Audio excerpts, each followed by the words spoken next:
ہم نور پرست آدمی ہیں، حضرت امام کے نور کی پوجا کرتے ہیں. جو نور حضرت امام کا نور ہے، جس کو امامت کا نور کہتے ہیں، مومنوں وہی اللہ ہے. یہ شناخت جب ہمارے دل میں ہوتی ہے، ہم جب اس چیز کو سمجھتے ہیں تو ہمارے من کی آنکھیں کھل جاتی ہیں. حقیقتی سمجھ اس بات کا نام ہے. اسی چیز کو کہتے ہیں حقیقتی سمجھ، کہ امامت کا جو نور ہے وہی خدا ہے، اسی کی ہم پوجا کرتے ہیں. حضرت امام کا شریف پیر کے جومے کی طرح ہے. حضرت امام کا شریف پیر کی طرح ہے. جب امام ہمارے اندر آتا ہے تو صاحبی جوت کے ساتھ پیری جوت ہوتی ہے. رکھی کھاتا ہے، پیتا ہے، بولتا ہے، ہرتا پھرتا ہے، شادی کرتا ہے، بچے ہوتے ہیں، اور تم کہتے ہو کہ یہ خدا ہے.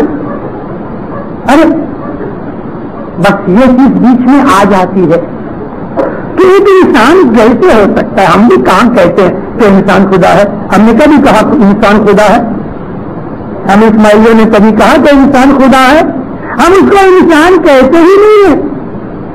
انسان مانے تو وہ خدا ہوئے نا. ہم تو اس کے نور کی پوجا کرتے ہیں. تو ایمان کون ہے؟ اس پرخ کو اچھی طرح سے تپاس کے سمجھ کے پھر پریم کے ساتھ اس کی پوجا کرو، اس کے پاؤں پڑو، اس کی فرمان مانو، اس کا حکم مانو، اور اس کے حکم کے اوپر آمین کہو کہ دین و دنیا کا بادشاہ ہے. پھر اس کا خلاصہ کرتے ہیں، تمہیں جانی میں تمہیں اور کھو ریو یہی بیاڑ. یہ رحیم بیاڑ یعنی دیا کرنے والا، رحیم جس کو کہتے ہیں عربی بھاشا میں، اس کی سیوا کرو. ہرتا پڑتا بولتا آدمی کی طرح ہل چال کرتا ہے، ظاہر میں آدمی جیسا لگتا ہے، انسان جیسا، لیکن وہ مدن گوپال کا روپ ہے. گوپال کہتے ہیں پالنے والے کو، جو کہ یہ شبد شری کرشن کے لیے لگایا گیا، لیکن اس کا یہ مطلب نہیں کہ وہ گو کا پالنے والا تھا. گوپال کہتے ہیں آپ کی سرشٹی کو پالنے والا، جس کو عربی کے اندر رب کہتے ہیں. رب کا مطلب ہے پالنہار. اعوذ باللہ من الشیطان الرجیم، بسم اللہ الرحمن الرحیم. جیسا کہ آپ نے ابھی سنا، کچھ کلیئر نہیں ان کے بارے میں. تمام سامعین کو السلام علیکم ورحمۃ اللہ وبرکاتہ. کبھی کہتے ہیں ہمارا امام خدا ہے، کبھی کہتے ہیں ہمارا امام جو ہے وہ صرف ایک امام ہے، صرف ایک گائیڈ ہے. کبھی کہتے ہیں اس کے اندر مظہر خدا ہے، یعنی اللہ کا نور ہے، ہم اس کی پوجا کرتے ہیں. اتنے انکریڈیبل ہی عجیب قسم کے ان کے عقائد. لیکن آج ہمارا ٹاپک، جیسا کہ ہم نے آپ کے ساتھ نوٹیفیکیشن میں بھی شیئر کیا اس پروگرام کا، ہم نے آپ کو پہلے بھی بتایا، ختم نبوت آج کا ہمارا ٹاپک. ختم نبوت پر کئی دفعہ اگر بات کی جائے مسلمہ کذاب کی، اس وقت سے لے کر آج تک مرزا قادیانی کذاب جیسے انسان کی بھی اگر بات کی جائے، تو ان سب نے جب جب ختم نبوت پر ڈاکہ ڈالنے کی کوشش کی تو اللہ سبحانہ تعالیٰ نے ان کو دنیا میں ذلیل کیا، اور آخرت میں تو اس کا وعدہ ہے ہی. ختم نبوت کیا ہے؟ یہ پہچان کا مسئلہ ہے، یہ جان کا مسئلہ ہے. ختم نبوت اپنے ایمان کا مسئلہ ہے.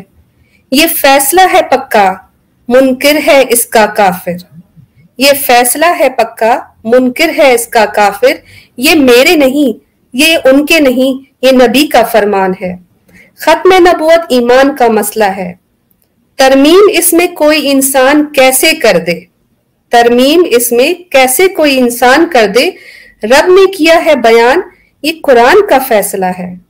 جنگ یمامہ لڑکے صدیق نے یہ بتایا، جنگ یمامہ لڑکے صدیق نے یہ بتایا، یہ کاغذی نہیں، یہ نبی کے مقام کا مسئلہ ہے. یہ فیصلہ یہ ایمان کا مسئلہ ہے. اسی ایمان کے مسئلے کو آج ہم بیان کرتے ہوئے کہتے ہیں کہ آج اس پرستم دور میں جہاں باطل اپنے زور و شور سے اسلام کو اپنے تیروں کا نشانہ بنا رہا ہے، وہیں ایسے کئی باطل عقائد کے ماننے والے، ان کا اولین مشن یہ ہے کہ نبی صلی اللہ علیہ وسلم سے ان کا یہ مقام چھین لیا جائے، لیکن ہمارے اسلام کے چوکیدار اور مجاہدین نے اپنا یہ عزم بنا لیا ہے کہ ان تمام باطل معبودانوں کو ایکسپوز کریں اور اس جھوٹ کو بے نقاب کریں۔ اسی سلسلے میں ہمارے ساتھ ہمارے پینلسٹ میں AK شیخ صاحب موجود ہیں، ایکس قادیانی ہیں یہ، اور ان کے بارے میں اگر مختصر بتایا جائے کہ انسان کا عزم اگر پختہ ہو تو وہ پہاڑ سے بھی ٹکرا جاتا ہے۔ AK شیخ صاحب کا مختصر سا تعارف یہ ہے کہ یہ قادیان میں پیدا ہوئے اور ایک احمدی گھرانے سے تعلق رکھتے تھے۔ یہ مرزا غلام احمد قادیانی کے جو اصحاب تھے ان کی اولادوں میں سے کہا جا سکتا ہے۔ 50 سال کی عمر میں آپ نے مرزا غلام احمد قادیانی کے ساتھ اس کے ایڈمنسٹریٹو ایشوز پر اختلاف کرتے ہوئے ان کو چھوڑ دیا تھا۔ آپ نے جیسے جیسے اسٹڈی کی آپ کو اس تمام چیزوں کا اندازہ ہوتا گیا کہ کس طرح پڑھایا کچھ جاتا ہے، کروایا کچھ جاتا ہے، لیکن آپ کی اسٹڈی کرتے ہی آپ نے اسلام قبول کیا اور آپ نے انٹرنیٹ کی دنیا میں قدم رکھا۔ سب سے پہلی ویب سائٹ قادیانیوں کے متعلق ان کی آگاہی کے لیے آپ نے ترتیب دی، اس کے بعد آپ یوٹیوب پر ماشاءاللہ با ترتیب ایک ویڈیو پروگرام کرتے ہیں، لائیو پروگرام کرتے ہیں، جہاں پہ آپ ان تمام قادیانی حضرات سے ان کے ہی عقائد پر بات بھی کرتے ہیں، ایکسپوز بھی کرتے ہیں، اور کئی لوگ آپ کی باتیں سن کر انسپائر بھی ہوئے الحمدللہ۔ ہمارے ساتھ مولانا علی معاویہ بھی موجود ہیں جنہوں نے ہمیشہ ہمارا اس مشن میں ہمارا ساتھ دیا۔ ان کا پروگرام اسماعیلی دعا کا جائزہ 2 لاکھ لوگوں تک پہنچا، اور ہماری پوڈ کاسٹ میں سب سے زیادہ ڈاؤن لوڈ جو پوڈ کاسٹ ہوئی ہے وہ مولانا علی معاویہ کی ہوئی ہے۔ اسماعیلی دعا کا جائزہ ایسا کبھی کسی نے پیش نہ کیا ہوگا جیسا کہ آپ نے ان کو ان کی کتابوں سے ان کے عقائد پر پردہ اٹھایا، اور ہم آج بھی گزارش کریں گے مولانا علی معاویہ سے کہ ختم نبوت پر بیان دینے کے ساتھ ساتھ جو عقائد آپ نے پڑھے آپ کیا کہیں گے اسماعیلی جماعت کے ساتھ۔ تھوڑی دیر میں ہمیں اکبر کھوجا صاحب بھی جوائن کریں گے جو کہ ایکس آغا خانی رہ چکے ہیں، کسی تعریف کے محتاج نہیں، ری تھنکنگ اسماعیلزم کے بانی ہیں، اور کتنے ہی اپنے آرٹیکل سے اب تک اسماعیلیوں کی جو ہے وہ ہدایت کا باعث بنے۔ انشاءاللہ ان کا بھی ویٹ کرتے ہیں۔ مولانا علی معاویہ سے گزارش کریں گے کہ وہ آج کے پروگرام کے متعلق ہم سے بات کریں۔ جی السلام علیکم مولانا علی معاویہ۔ وعلیکم السلام ورحمۃ اللہ وبرکاتہ۔ بہت شکریہ آپ نے مجھے موقع دیا کہ اس مسئلے پر ختم نبوت اور آغا خانی پر چند میں اپنی گزارشات عرض کر سکوں۔ اس کے لیے سب سے پہلے بہت شکریہ آپ کا، اور آپ ماشاءاللہ بہت اچھا کام کر رہی ہیں آغا خانیزم کے حوالے سے، اور کو ایکسپوز کر رہی ہیں ماشاءاللہ۔ جی تھوڑا سا آپ سے گزارش ہے اپنا مائک ذرا قریب کر لیجیے گا تاکہ ہمارے آڈینس آپ کو بالکل کلیئرلی سن سکے۔ بہت شکریہ۔ جی اب ٹھیک ہے میری آواز؟ جی بالکل اب صحیح۔ تو اللہ آپ کو جزائے خیر دے کہ آپ بہت بہترین کام کر رہی ہیں اس حوالے سے۔ اچھا، تو آج کا ٹاپک جو ہم نے سلیکٹ کیا ہے وہ ہے ختم نبوت اور آغا خانی، ٹھیک ہے جی۔ تو سب سے پہلے تو ختم نبوت کو ہمیں جاننا چاہیے کہ ختم نبوت ہے کیا، اس کے بعد ہم آتے ہیں آغا خانیوں کی طرف کہ ان کی نظریات کیا ہیں اس بارے میں، اور ان کے نظریات کس طرح ختم نبوت کا انکار ہے۔ ختم نبوت کا عقیدہ اسلام کے بنیادی عقائد میں سے جن کو ہم کہتے ہیں ضروریات دین یا ضروریات مذہب، ان میں سے ہے، ٹھیک ہے۔ تو جس طرح توحید کا عقیدہ ہے، رسالت کا عقیدہ ہے، قرآن پر ایمان کا عقیدہ ہے، فرشتوں پر ایمان کا عقیدہ ہے، اسی طرح ختم نبوت کا عقیدہ بھی ضروریات دین میں سے ہے۔ جس طرح توحید کا منکر کافر ہے، اسی طرح ختم نبوت کا منکر بھی کافر ہے، مسلمان نہیں۔ تو ختم نبوت پر قرآن کی آیات بھی ہیں اور اس کے علاوہ بے شمار احادیث بھی ہیں، ٹھیک ہے۔ تو قرآن کی آیت تو واضح ہے کہ اللہ کے رسول صلی اللہ علیہ وسلم نے خود اللہ نے فرمایا کہ اللہ کے نبی صلی اللہ علیہ وسلم جو ہے وہ خاتم النبیین ہیں، ٹھیک ہے۔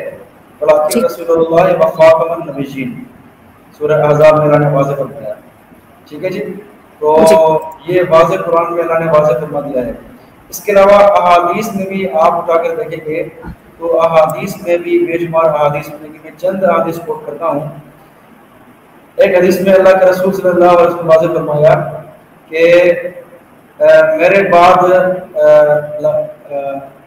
میرے بعد کوئی بھی نبی نہیں آئے گا، انا خاتم النبیین لا نبی بعدی، کہ میں خاتم النبیین ہوں، انبیاء پر مہر ہوں، لا نبی بعدی، میرے بعد کوئی بھی نبی نہیں آئے گا. ٹھیک ہے جی. اس کے علاوہ اللہ کے رسول صلی اللہ علیہ وسلم نے ایک مثالیں دے کر بھی سمجھایا ہے. یہ ختم نبوت کی مثالیں، ایک دو الفاظ واضح کہ بھائی یہ ختم نبوت ہے، میرے بعد کوئی نبی نہیں ہے. اور ایک جگہ فرمایا کہ مجھے دوسرے انبیاء پر 6 فضیلتیں حاصل ہیں. ان میں سے ایک فضیلت یہ ہے کہ ختم انبیاء نبیون، مجھ پہ نبوت ختم کی گئی ہے. ٹھیک ہے جی. یہ تو اللہ کے نبی صلی اللہ علیہ وسلم نے واضح فرما دیا کھل کے، لیکن مثالیں بھی دی ہیں. مثالیں اس طرح دی ہیں کہ ایک مثال دے کر فرمایا کہ میری مثال اس طرح ہے کہ جس طرح کسی معمار نے ایک گھر بنایا، بہترین گھر بنایا، لیکن اس میں ایک اینٹ کی جگہ چھوڑ دی. تو جو بھی دیکھنے آتا ہے وہ گھر کو دیکھتا ہے، گھر کی بہت تعریف کرتا ہے، لیکن کہتا ہے کہ اگر یہ فلاں اینٹ بھی لگ جاتی تو یہ گھر مکمل ہو جاتا. تو اللہ کے رسول صلی اللہ علیہ وسلم نے فرمایا کہ یہ اینٹ میں ہوں. یعنی نبوت کی جو عمارت ہے اس کی آخری اینٹ جو اس عمارت کو مکمل کر رہی ہے وہ کون ہے؟ وہ میں ہوں. اس سے یہ ثابت ہوا کہ اللہ کے رسول صلی اللہ علیہ وسلم آخری نبی ہیں، جن کے بعد کوئی بھی نبی نہیں آئے گا. اچھا، یہ تو ہو گیا عقیدہ ختم نبوت کا. اب آتے ہیں ختم نبوت کے انکار کی طرف. یہ ختم نبوت کے انکار کرنے والے کس کس طرح کے لوگ ہوتے ہیں یہ سمجھیں گے تو آپ کو انشاءاللہ آغا خانیزم کا ختم نبوت کا انکار سمجھ میں آ جائے گا. ایک تو ختم نبوت کا انکار اس طرح ہوتا ہے کہ کوئی کھلے عام کہے کہ نبی پاک صلی اللہ علیہ وسلم کے بعد فلاں بھی نبی ہے، فلاں بھی نبی ہے. جس طرح مسلمہ کذاب کے بارے میں کہا کہ مسلمہ کذاب نبی ہے، یا اسود انسی نبی ہے، یا طلحہ نبی ہے. اس طرح کے بہت سارے لوگ آئے ہیں جنہوں نے نبوت کے دعوے کیے ہیں. ماضی قریب میں مرزا غلام احمد قادیانی نے دعویٰ کیا اور ان کے ماننے والے جو ہیں وہ یہ کہتے ہیں کہ وہ نبی ہیں. یعنی کھلے عام کسی شخص کو نبی کہنا کہ یہ نبی ہے. ٹھیک ہے. ایک تو یہ ختم نبوت کا انکار ہے جس کو ہم کھلے عام انکار کہتے ہیں کہ یہ کھلے عام انکار کرتے ہیں. اور ایک ختم نبوت کا انکار کا طریقہ یہ ہوتا ہے کہ وہ زبان سے خود دعوے کرے کہ نبی پاک صلی اللہ علیہ وسلم کے بعد کوئی نیا نبی نہیں آئے گا، نبوت ختم ہے، یہ مانتا بھی ہو، لیکن ساتھ میں کچھ ایسے عقائد رکھتا ہو، کچھ ایسی باتیں کرتا ہو جس سے اس ختم نبوت کے عقیدے پر زد آتی ہو. مثلا انبیاء کی صفات، جو بھی انبیاء کی صفات ہے، مثلا معصوم ہونا، یہ انبیاء کی صفت ہے. قرآن میں انبیاء کے علاوہ کسی کو معصوم نہیں بتایا گیا. تو اسی لیے اگر کوئی یہ کہے کہ نبی پاک صلی اللہ علیہ وسلم کے بعد ہمارا فلاں امام بھی معصوم ہے تو یہ ختم نبوت کا انکار سمجھا جائے گا. یا وحی کا آنا، وحی کا آنا کیا ہے؟ یہ ختم نبوت کے بعد ختم ہے. نبوت ختم ہوئی تو اب وحی کا آنا بھی ختم ہو گیا. اب کوئی یہ کہے کہ نہیں ہمارے امام پر بھی وحی آتی ہے، وہ بھی احکامات بتاتے ہیں، وہ بھی حلال و حرام کرتے ہیں، تو یہ کیا ہوا؟ یہ بھی ختم نبوت کا انکار ہی ہے. یا یہ کہنا کہ جس طرح نبی کی اطاعت فرض ہے، جس طرح نبی کی بات ماننا فرض ہے، اسی طرح امام کی بات ماننا بھی فرض ہے، امام کی اطاعت بھی فرض ہے، تو یہ بھی ختم نبوت کا انکار سمجھا جائے گا. کیونکہ معصوم ہونا، وحی کا آنا اور کسی کی اطاعت کا فرض ہونا، لازمی ہونا، واجب ہونا، یہ نبی کے ساتھ خاص ہے. ٹھیک ہے. تو یہ خصوصیات انبیاء کی ہیں. اگر کوئی یہ کہے کہ ختم نبوت کے بعد فلاں بھی معصوم ہے تو یہ ختم نبوت کا انکار ہے. اگر کوئی کہے کہ فلاں پر احکامات نازل ہوتے ہیں، وہ ہمیں مسائل بتاتے ہیں اور ان پر وحی آتی ہے، یہ بھی ختم نبوت کا انکار ہے. اور اگر کوئی یہ کہے کہ نبی کے بعد جس طرح نبی کی اطاعت فرض ہے اسی طرح فلاں امام کی اطاعت فرض ہے، یہ بھی ختم نبوت کا انکار سمجھا جائے گا. کیوں؟ جب ختم نبوت ہوئی تو معصوم ہونا بھی ختم ہوا، اطاعت کسی کی اطاعت کا فرض ہونا بھی ختم ہوا، وحی کا آنا اور احکامات کا تبدیل ہونا یہ بھی ختم ہوا. ٹھیک ہے. دیکھیں ہم جب کہتے ہیں خاتم النبی جی نے اللہ کے رسول صلی اللہ علیہ وسلم، اس کا ایک مطلب یہ بھی ہے کہ جو پچھلے انبیاء تھے ان کے سارے احکامات، ان کی شریعت ختم ہوئی. اب ان کے احکامات نہیں چلیں گے، نہ تورات کے احکامات چلیں گے، نہ انجیل کے احکامات چلیں گے، نہ ہی زبور کے احکامات چلیں گے. تو اب جو بھی حکم چلے گا وہ قرآن پاک کا چلے گا. تو ہم یہ کہتے ہیں کہ ختم نبوت جب ہوئی، اللہ کے نبی جب آئے، پرانے انبیاء کے احکامات سارے کے سارے ختم ہوئے، ٹھیک ہے، جب ختم ہوئے، منسوخ ہوئے، تو اب یہی حکم چلتا ہے، یہی شریعت چلتی ہے، شریعت محمدی، جو پچھلے شریعتوں کی ناسخ ہے، ٹھیک ہے۔ تو یہ ختم نبوت کا ہمارا نظریہ ہے۔ اب آتے ہیں اسماعیلی کی طرف کہ اسماعیلی اس حوالے سے کیا بھی رکھتے ہیں۔ میں آپ کے سامنے شروعات کرتا ہوں نہج البلاغہ سے، کہ نہج البلاغہ میں ختم نبوت کا کتاب کیا سمجھایا گیا ہے، اور نہج البلاغہ وہ کتاب ہے جو اسماعیلی کے نزدیکی معتبر ہے۔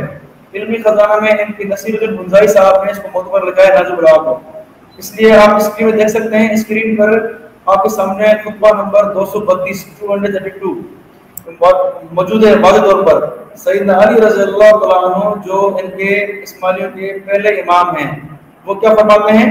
فرماتے ہیں کہ بِأَبِي أَنْتَ وَأُمِّي یا رسول اللہ لَقَدْ انْقَطَعَ بِمَوْتِكَ مَا لَمْ يَنْقَطِعْ بِمَوْتِ غَيْرِكَ مِنَ النُّبُوَّةِ وَالْأَنْبَاءِ وَالْأَخْبَارِ السَّمَاءِ۔ اس کا ترجمہ کیا ہے؟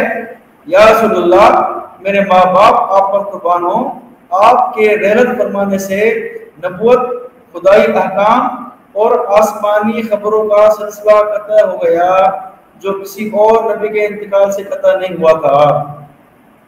یعنی سیدنا علی رضی اللہ تعالیٰ عنہ ختم نبوت سمجھا رہے ہیں کہ اللہ کے نبی صلی اللہ علیہ وسلم کی وفات سے کیا ہوا؟ نبوت ختم ہوئی، خدائی احکامات ختم ہوئے، تیسرا آسمانی خبریں، آسمانی جو باتیں ہیں وہ آنا ختم ہوئی۔ یہ 3 پوائنٹ آپ یاد رکھیں، یہ آپ کو بہت آسانی سمجھ میں آ جائے گا اگر آپ یہ 3 پوائنٹ یاد رکھیں گے کہ نبوت ختم ہوئی، کوئی نبی کا دعویٰ کہ اللہ جھوٹا ہوگا وہ، دوسرا خدائی احکامات آنا ختم، جو بھی حکم تھے وہ آ چکے، اب ختم ہے، تیسرا کیا ہے؟ آسمانی خبریں، غیبی خبریں جس کو آپ کہتے ہیں، غیبی خبریں آنا بھی کیا ہے؟ وہ اللہ کے نبی صلی اللہ علیہ وسلم کی وفات سے کیا ہو گیا؟ ختم ہو گیا۔ اب آئیں ہم دیکھتے ہیں اسماعیلی کتب کی طرف۔ اسماعیلی کتب میں کیا کیا لکھا ہوا ہے؟ ان کے جو ہے وہ نصیر الدین منزائی صاحب کی کتاب ہے علمی خزانہ، اس میں آپ دیکھیں گے واضح طور پر پیج 55 واضح لکھا ہوا ہے کہ پیغمبر اسلام صلی اللہ علیہ وسلم پر جہاں 23 سال تک قرآن حکیم نازل ہوتا رہا، وہاں اس پر کچھ آیتیں منسوخ بھی ہوئی اور ان کے احکام ناسخ آیتوں کے احکام سے بدل گئے، اور اسی عرصے میں حضرت صلی اللہ علیہ وسلم کے بعض حدیثوں میں بھی وقت کے مطابق ترمیمات ہوئی۔ چنانچہ اگر حضور انور صلی اللہ علیہ وسلم جسمانی طور پر آج موجود ہوتے تو یقیناً ان پر ان 1400 سالوں میں بھی ایسے بہت سی ترمیمات ہوتی، اور یہی حقیقت ہر زمانے کے امام کی تازہ بتازہ ہدایت میں موجود ہے۔ اب دیکھیں یہاں سے یہ کیا کہہ رہے ہیں، جس طرح نبی کی زندگی میں احکامات نئے آتے تھے اور پچھلے احکامات منسوخ اور ختم ہوتے تھے، یہی حقیقت ہر زمانے کے امام کے ساتھ تازہ موجود ہے۔ یعنی یہ اپنے اماموں کو احکام کے منسوخ جاننے والا مانتے ہیں کہ ان کے امام جو ہے وہ احکامات کو منسوخ کرتے ہیں، جس طرح اللہ کے نبی صلی اللہ علیہ وسلم کے دور میں احکامات منسوخ ہوتے تھے، وہی اسی طرح ہی امام کی طرف بھی اللہ کے احکامات آتے ہیں اور پچھلے احکام کیا ہوتے ہیں؟ منسوخ ہوتے ہیں۔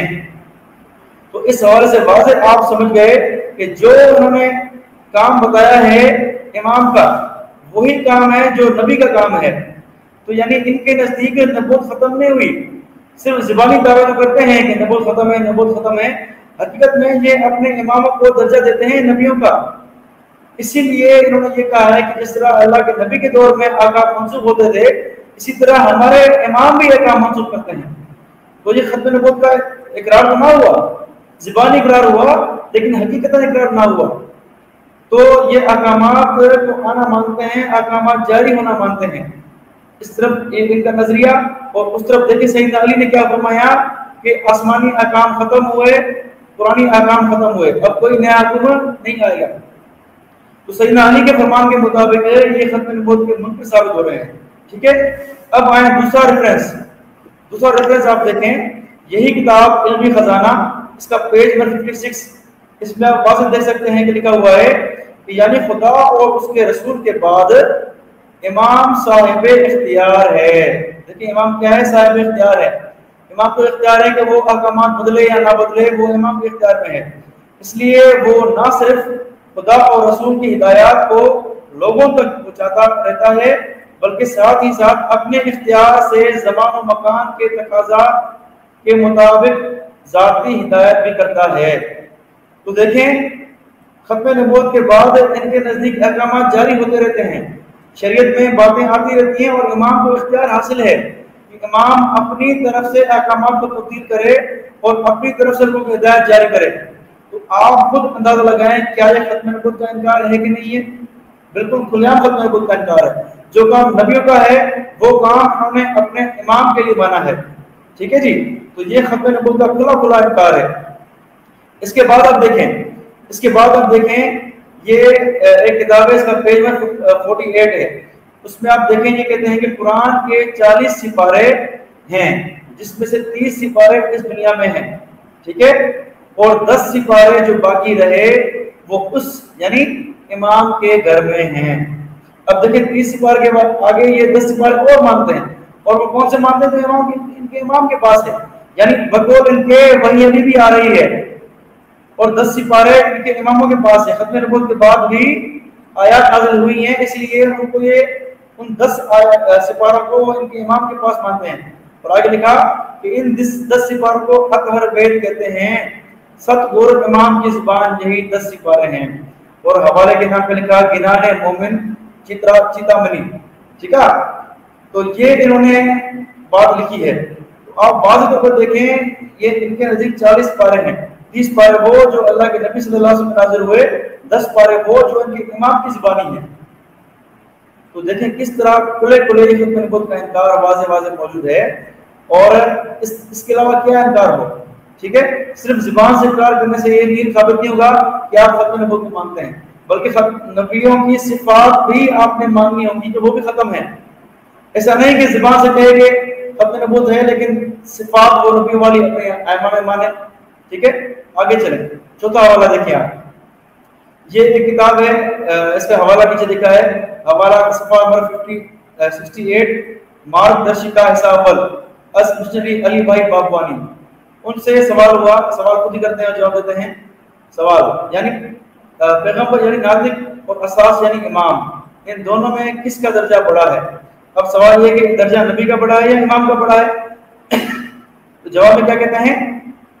اساس کا بڑا درجہ ہے، یعنی امام کا درجہ نبی سے بڑا ہے، ٹھیک ہے، کیونکہ جو کام پیغمبروں سے نہیں ہو سکتا تھا وہ اساس یعنی امام کرتے تھے، اور پیغمبروں میں سے اماموں کو بنانے کا اللہ تعالیٰ کا وعدہ ہے، جیسا کہ حضرت ابراہیم علیہ السلام کے لیے ہوا تھا۔ اس سے بھی ثابت ہوتا ہے کہ اساس کا درجہ بڑا ہوتا ہے، نعوذ باللہ۔ پیغمبر اللہ کا پیغام پہنچاتے ہیں اور اس کے ذریعے اللہ کی پہچان کراتے ہیں، جبکہ اساس یعنی امام اپنی خود کی طاقت سے بذات خود ہدایت کرتے ہیں، اپنی پہچان آپ کراتے ہیں اور ان کو کسی کی مدد کی ضرورت نہیں ہوتی۔ تو یہ آپ دیکھیں انہوں نے کھلے انبیاء سے بڑھ کر، نبی بھی نہیں بلکہ نبی سے بڑھ کر اپنے امام کو مان لیا ہے، اور یہ واضح کہا ہے کہ نبی سے زیادہ بڑا کام کس کا ہوتا ہے؟ امام کا بڑا کام ہوتا ہے۔ تو آپ دیکھیں اس سے زیادہ اور کیا ختم نبوت کا انکار ہوگا؟ کھلا ختم نبوت کا انکار ہے کہ اپنے امام کو انبیاء سے بڑا دینا، اور یہ کہتے ہیں کہ جو ہے وہ امام کو کسی کی مدد کی ضرورت نہیں پڑتی، امام بغیر مدد کی کسی کی ہیلپ کی مدد کرتا ہے۔ حالانکہ ان کے جو یہ پیر ہوتے ہیں یہ کیا ہوتے ہیں؟ یہ تبلیغ کرتے ہیں اپنے مذہب کی، اپنے اماموں کو یہ پلاتے ہیں کہ فلاں امام اس کی یہ صفات ہے، اس کی یہ صفات ہے، تو یہ ان کے اماموں کی ہیلپ کر رہے ہوتے ہیں ان کے پیر بھی، اور یہ کہتے ہیں کہ امام کی مدد کے بغیر ہی چل رہے ہوتے ہیں۔ یہاں پہ غلط بات کرتی ہے انہوں نے۔ بہرحال تو ان کے عقیدے کے مطابق ان کا امام کیا ہے؟ ان کے امام کے پاس انبیاء سے بڑا درجہ ہے، اور ان کا درجہ انبیاء سے بڑا ہے، اور ان کا کام کیا ہے؟ وہ انبیاء سے بڑا کام ہے ان کا۔ تو نعوذ باللہ یہ کھلا ختم نبوت کا انکار ہے۔ آخری حوالہ آپ کے سامنے پیش کرنے جا رہا ہوں اس حوالے سے، وہ ہے اسماعیلی تعلیمات کتاب نمبر 8۔ اس میں آپ واضح دیکھیں پیج 22، اس میں لکھا ہوا ہے کہ 3 اطاعتیں ایک دوسرے کے ساتھ وابستہ ہیں، یعنی جس طرح رسول اللہ صلی اللہ علیہ وسلم کی اطاعت کے بغیر خدا کی اطاعت ناممکن ہے، اسی طرح امام کی اطاعت کے بغیر رسول کی اور خدا کی اطاعت ناممکن ہے۔ گویا جس طرح خدا اور رسول اللہ صلی اللہ علیہ وسلم کی اطاعت فرض ہے، واجب ہے، اسی طرح اولو الامر یعنی امام وقت کی اطاعت بھی فرض اور واجب ہے۔ دیکھیں ہم مسلمانوں کا یہ واضح عقیدہ ہے کہ انبیاء کی بات ماننا ہر مسلمان پر فرض ہے۔ ایک طرف نبی کی بات ہو اور دوسری طرف اپنی بات ہو تو اپنی بات چھوڑ کر نبی کی بات مانیں گے۔ اللہ نے نبی کی اطاعت کو فرض قرار دیا ہے، ان کی نافرمانی کو اللہ نے اپنی نافرمانی فرمایا ہے، لیکن وہی درجات انہوں نے اپنے امام کا بھی رکھ دیا ہے کہ اپنے امام کی اطاعت فرض قرار دی ہے۔ حالانکہ امام کا کام کیا ہوتا ہے؟ امام کا کام صرف دین سمجھانا ہوتا ہے کہ نبی نے یہ دین پہنچایا ہے اور یہ حقیقی دین ہے، اپنی طرف سے کچھ ایڈیشن نہیں کرنا ہوتا۔ اگر اپنی طرف سے کوئی ایڈیشن کرے گا تو یہ درجہ نبوت کا ہے۔ نبی کا درجہ یہ نہیں کہ اپنی طرف سے ایڈیشن کرے، کیونکہ نبی بھی اللہ کی طرف سے احکامات جو ملتے ہیں وہی پہنچاتا ہے۔ نبی کو بھی کوئی اختیار نہیں ہے کہ نبی پاک صلی اللہ علیہ وسلم کیا کریں، اپنی طرف سے احکامات نافذ کریں، ایسا نہیں ہے۔ لیکن انہوں نے امام کو درجہ کیا دیا ہوا ہے کہ امام اپنی طرف سے احکامات چینج کرتے ہیں، تبدیل کرتے ہیں اور وقت کے مطابق وہ تبدیلی کرتے ہیں، اور امام کا درجہ نبیوں سے بڑا ہے، اور امام کیا ہے، ان کا نبیوں سے بڑا کام ہے، اور ان کی اطاعت اسی طرح واجب ہے، فرض ہے جس طرح نبی کی اطاعت فرض ہے۔ تو یہ انہوں نے اپنے اماموں کو گویا کہ نبیوں تک پہنچا دیا ہے، بلکہ انبیاء سے بڑھا دیا ہے۔ تو یہ بظاہر زبانی دعویٰ کرتے ہیں لیکن حقیقت میں یہ ختم نبوت کے منکر ہیں۔ تو آپ کے سامنے میں نے دلائل سے ثابت کیا، ان آغا خانیوں کی کتابوں سے ثابت کیا، آپ ویسے بھی ان کو دیکھیں، ان کی زبانی آپ دیکھیں، ان کی زبانی خود ہی اقرار کرتے ہیں کہ ہمارے امام نے جو کہہ دیا ہم اس کو مانیں گے، چاہے وہ قرآن کے خلاف ہو، چاہے وہ حدیث کے خلاف ہو، وہ قرآن کو نہیں مانیں گے، حدیث کو نہیں مانیں گے، اپنے امام کی بات کو مانیں گے۔ ٹھیک ہے، تو مختصراً میں نے آپ کے سامنے ختم نبوت کا عقیدہ بیان کیا، اور اسماعیلی کتب سے میں نے آپ کے سامنے پروف دیے، دلائل دیے کہ وہ کس طرح ختم نبوت کے منکر ہیں، اور سیدنا علی رضی اللہ عنہ کے فرمان سے نہج البلاغہ ثابت کیا کہ ختم نبوت کے کس طرح منکر ہیں۔ ٹھیک ہے جی، تو آپ کے سامنے میں چند معروضات عرض پیش کی ہیں، تو اللہ سے دعا ہے اللہ جو ہے وہ میری بات جو ہے سب کو سمجھنے کی توفیق عطا فرمائے۔ آمین ثم آمین، جزاک اللہ خیر مولانا علی معاویہ صاحب۔ اور واقعی یہ اگر کتابیں جو آپ نے دکھائی ہیں، یہ واقعی اگر کوئی اسماعیلی کھلے دل سے، کھلی آنکھوں سے اس چیز کو مشاہدہ کرے تو وہ سمجھ جائیں گے کہ ان کو پڑھایا کچھ جاتا ہے، ان کو سکھایا کچھ جاتا ہے، اور ان کے منہ سے اقرار کچھ اور کروائے جاتے ہیں۔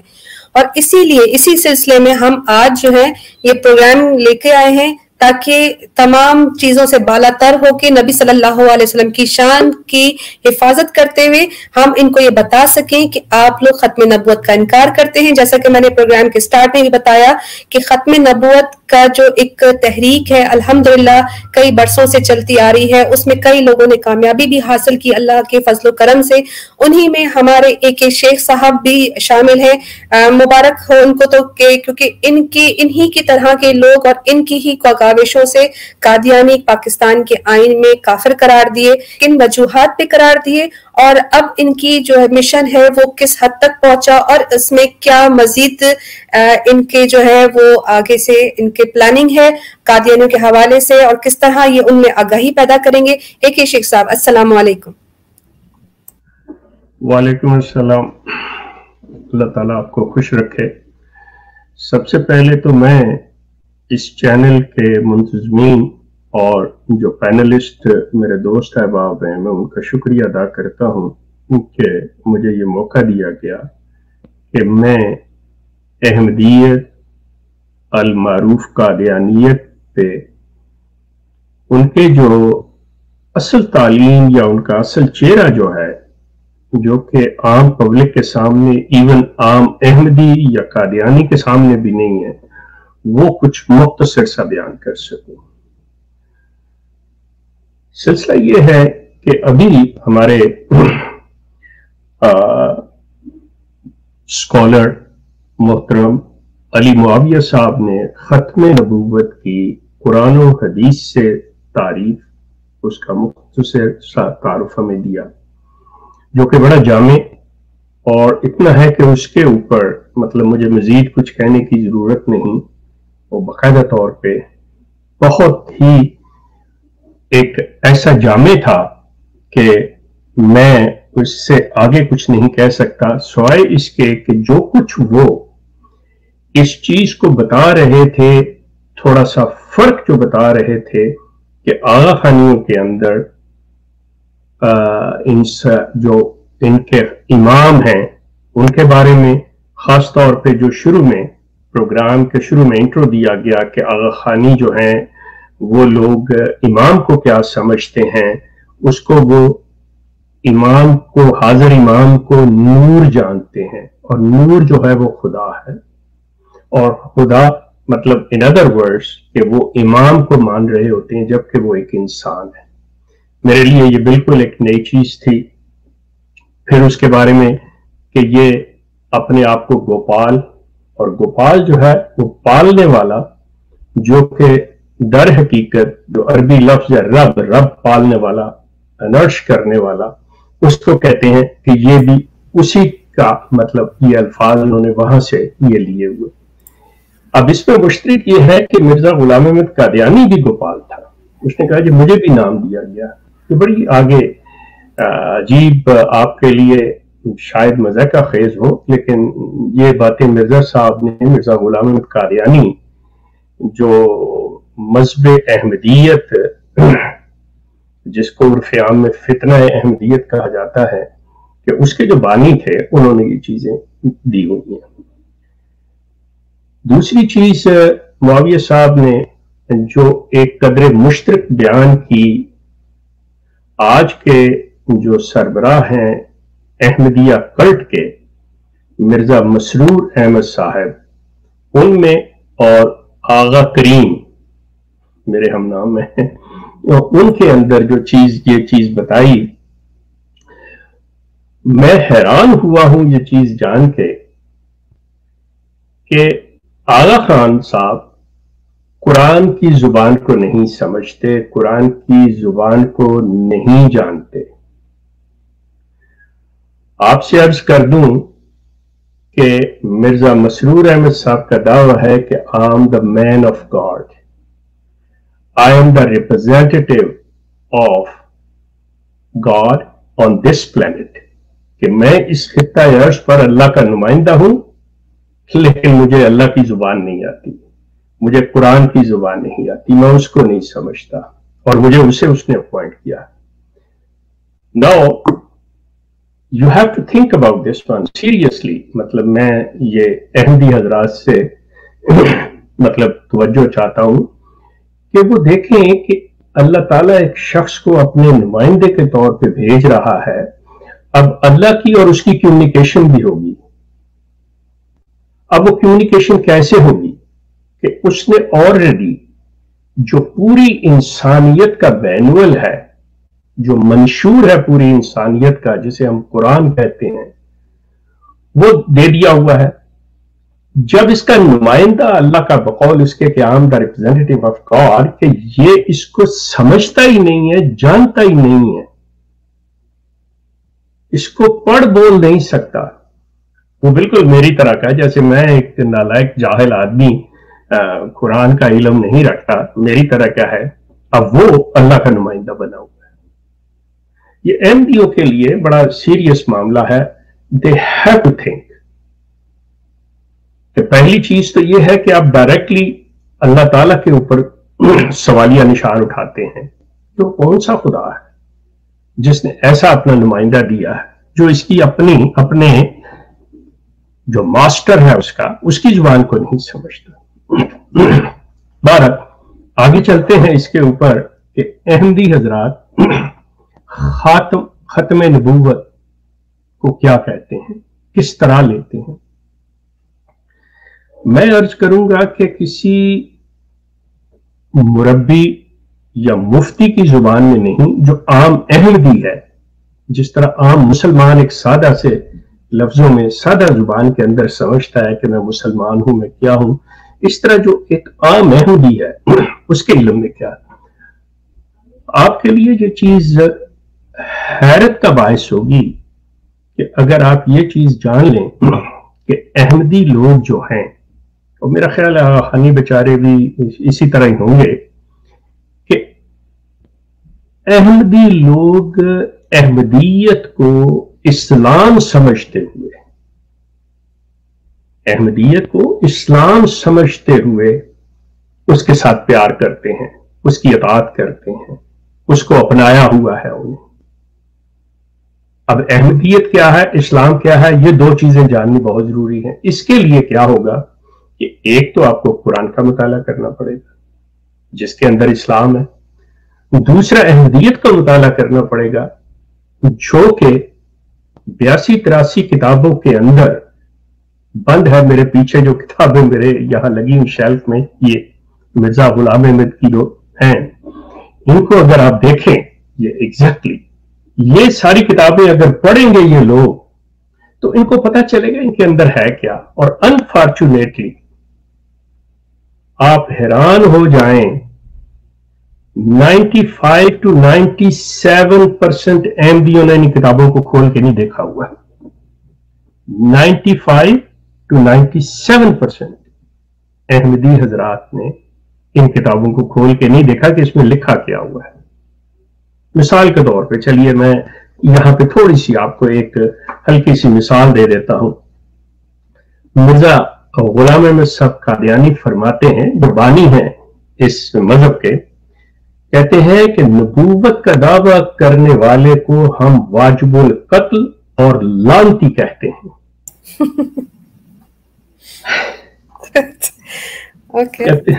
فرماتے ہیں میں نے نہ نبوت کا دعویٰ کیا نہ اپنے آپ کو نبی کہا، یہ کیسے ہو سکتا تھا کہ میں دعویٰ نبوت کر کے اسلام سے خارج ہو جاؤں اور کافر بن جاؤں۔ کیا بات ہے۔ گزارش یہ ہے کہ یہ جو چیزیں ہیں اگر آپ لکھنا چاہیں یا اگر آپ حوالہ مانگنا چاہیں تو میں دے سکتا ہوں، یہ پیچھے میرے کتابیں پڑھی ہیں، سب کچھ اس کے اندر ہے۔ میں پہلی بات ہے کہ غلط بات یا غلط کوٹیشن یا مطلب ایسی چیزوں سے گریز نہیں، میں نفرت کرتا ہوں ان چیزوں سے۔ میری کریڈیبلٹی ہے کہ میں یہاں آپ سے پبلک کے سامنے ہوں، کل کو ایک شخص آ کے کہے جی کہ یہ تو مرزا صاحب کا ہے ہی نہیں، تو میرے لیے تو بڑا شرم کا مقام ڈوب مرنے کا ہوگا کہ اگر میں غلط یہ چیز تو۔ اب آپ اندازہ کریں، اس سے اندازہ کر لیجئے کہ ختم نبوت کے اوپر اس سے بڑا ڈاکہ کیا ہو سکتا ہے۔ وہ رسول اللہ ہے اور ختم کرنے والا نبیوں کا، وہ رسول اللہ ہے، یعنی رسول کریم کی طرف بات کر رہا ہے مرزا غلام احمد، اور ختم کرنے والا نبیوں کا یہ آیت بھی، یہ آیت جو خاتم النبیین والی آیت ہے اس کے بارے میں بات کریں، یہ آیت بھی صاف دلالت کر رہی ہے کہ ہمارے بعد نبی صلی اللہ علیہ وسلم کے کوئی رسول دنیا میں نہیں آئے گا۔ اب احمدی حضرات مجھے یہ فرما دیجئے کہ اللہ تعالیٰ نے اپنا when he changed his mind، اللہ تعالیٰ نے کیا اپنا ذہن بدلا کہ نہیں چلو یار میں بھیج دیتا ہوں ایک اور، مطلب وہ شخص اپنے قلم سے لکھ رہا ہے، آپ لوگوں نے یہ کتابیں کھولی نہیں ہیں، آپ لوگوں نے یہ پڑھا ہی نہیں، ان چیزوں پہ غور ہی نہیں کیا آپ لوگوں نے۔ یہ ہے اصل، اور اس کے لیے جس کسی نے جو 2-3% لوگوں نے پڑھ لیا اور انہوں نے سوال اٹھا دیا تو پتہ ان کو جواب کیا ملتا ہے دوستو؟ ان کو جواب ملتا ہے، دیکھیں یہ مرزا صاحب جب عام لوگوں کی طرح، عام مسلمانوں کی طرح عقیدہ رکھتے تھے، وہ بالکل یہ تھے، لیکن جب اللہ تعالیٰ نے ان کو بتا دیا کہ اب تم رسول ہو، اب تم نبی ہو، اب میں تمہیں یہ مسیح موعود بنا رہا ہوں، تو انہوں نے اللہ کے کہنے پہ کیا۔ اب یہ ذہن میں آئے گا تو کون سا اللہ ہے؟ قرآن میں تو کہہ رہا ہے کہ میں نے آج یہ دین مکمل کر دیا۔ وہ سلسلہ جسے نو انسانی میں حضرت نوح سے لے کر جس کی ابتدا کی گئی نو انسانی کی ہدایت کے لیے، اور میں نے اپنے نمائندگان جنہیں ہم انبیاء اور رسول کہتے ہیں وہ بھیجے، اور ان کو حضرت صلی اللہ علیہ وسلم کی ذات پر اس چیز کو مکمل کر دیا۔ اس کے بعد اللہ نے کب ذہن بدلا کہ اچھا یہ غلام احمد رہ گیا تھا، ٹھہرے میں اس کو ذرا بھیج دوں، یہ بچہ جو ہے رو رہا ہے چلیں اس کو بھی کچھ دے دیں۔ نانسنس۔ آپ لوگوں کو جیسے میں نے عرض کیا ہے کہ